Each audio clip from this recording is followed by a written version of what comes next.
customer experience and, how does that play? But before I move on to that thought process, you touched upon briefly about, another persona in the entire journey of your customer, which is your retail stores that we try and, engage with.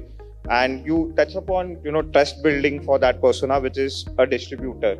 How difficult, and I'm sure like a lot of people out here in the audience would have similar models of operating.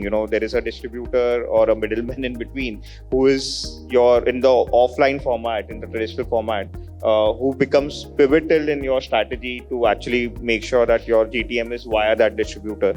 How do you build that trust factor in his mindset that, you're not trying to take away anything from him, and you're actually empowering him to sell more as well? Any insights on that?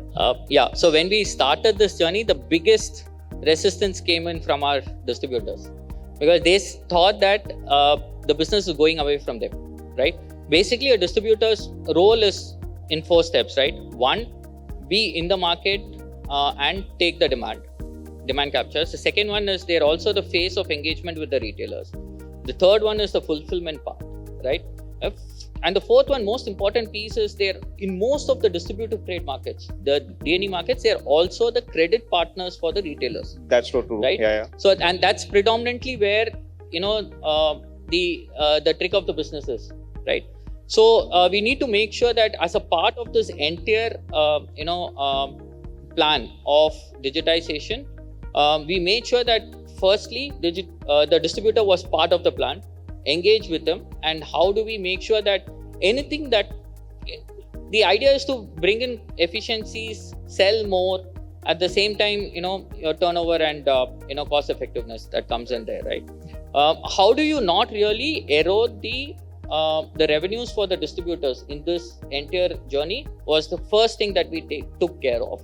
Then started off our journey going to the retailers, right? So we always looked at Unilever first in the early 2000. How do we reach out to the market?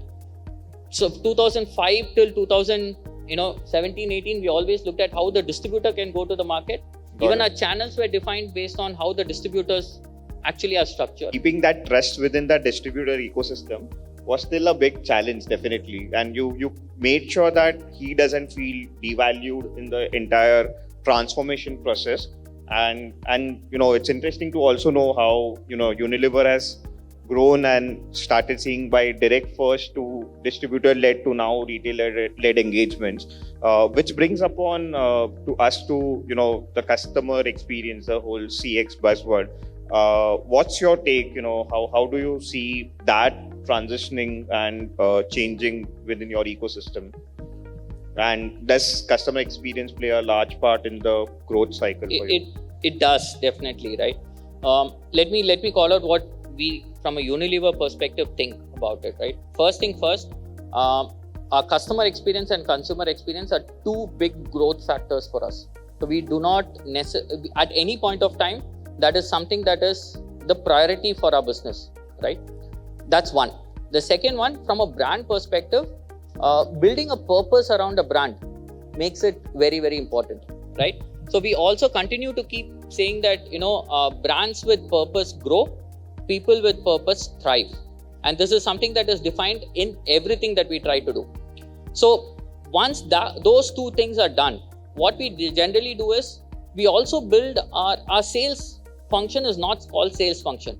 It is called customer development.